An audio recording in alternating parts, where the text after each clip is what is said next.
When I first got to Gombe, it was 1960. At that time, there was forest all the way along the lake. And you could climb up to the top of the rift escarpment and look down. There was chimp habitat forest everywhere.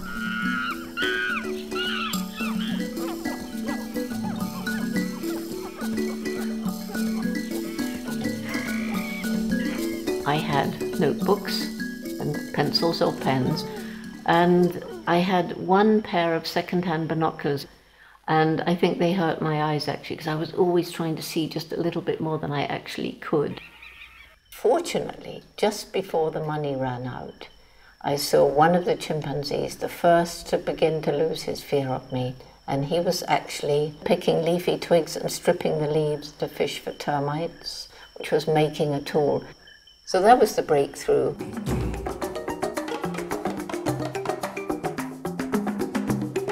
Some friends of mine really cared about the research, and they started the Jane Goodall Institute. And today there are so many Jane Goodall Institutes dedicated to chimpanzee conservation, research and education.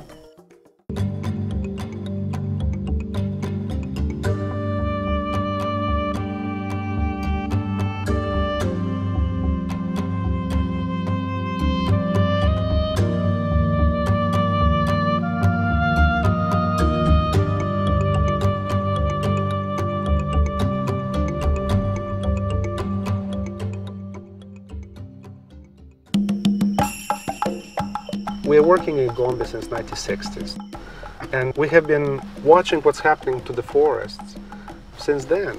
But it took Jane to take a small plane to actually have that aerial perspective.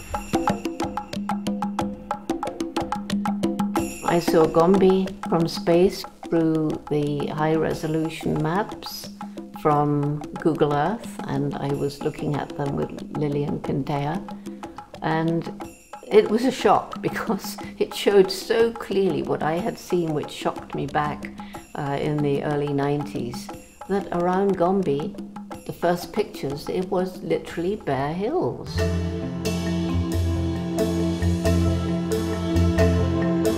And it should have been forest, and it once was forest. And it was very clear that the land was becoming increasingly infertile due to over-farming and erosion as the forest cover was cleared.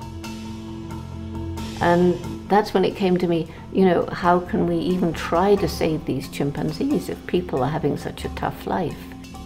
So that led to working with the villagers in the early 90s to improve their lives so that in turn they can come around and be our partners in conservation.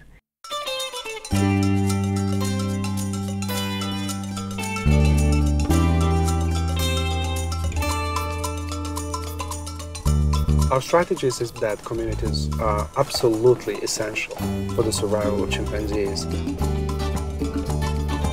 When we go to a village, we first meet the village government. Usually we'd like to share the status of the work which we do together. And that gives you that extra sense of connection, that feeling that you're actually part of the same team. You're just working from different perspectives. We worked with villages around Gombe National Park to make a meaningful and contiguous forest conservation. So we came up with the idea to have the forest monitor.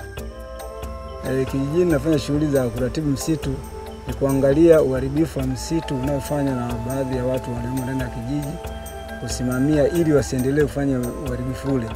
Kwani uharibifu ule wakiufanya unasababisha hata vizazi vijavyo havitauona uoto wa asili ambao unatakiwa uwepo. The Jane Goodall Institute is putting the technology in the hands of the people at the local level. And they are empowered to make the decisions about what's right for their own environment.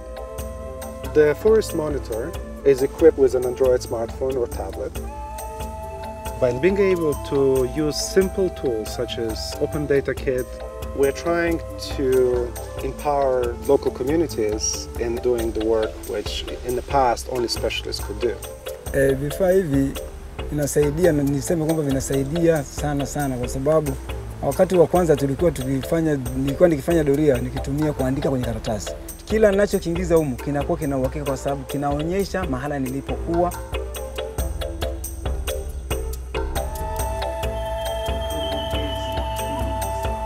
After the forest monitors collect the field data, they upload it into the Google Cloud.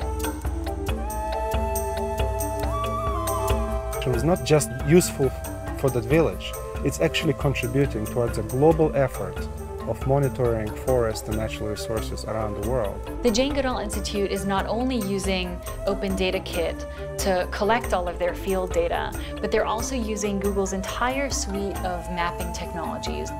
And so they're really at the cutting edge of using technologies to save chimps and their habitat.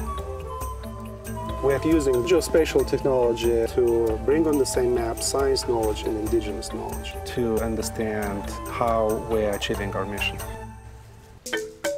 We looked over the chimpanzee range and we figured out that by working with 9 countries, we can save up to 85% of chimpanzees. And this is our focus. They've used Gombe as their laboratory, and now we're together scaling it up. We want to scale it up across the entire Congo Basin, which is where so many of the remaining chimpanzees live. And because we have the Google scale technology, we could have thousands of people submitting data, and it can immediately be shared with billions of people around the world. This all started with Jane Goodall in the 1960s, just a pencil, paper, her notebook, and her binoculars, observing things that no one had ever seen before. Now, we can all see what's going on in these landscapes with the satellite imagery that's coming every day, the data that local communities are collecting on the ground, and it creates this real-time picture of a place that can transform conservation.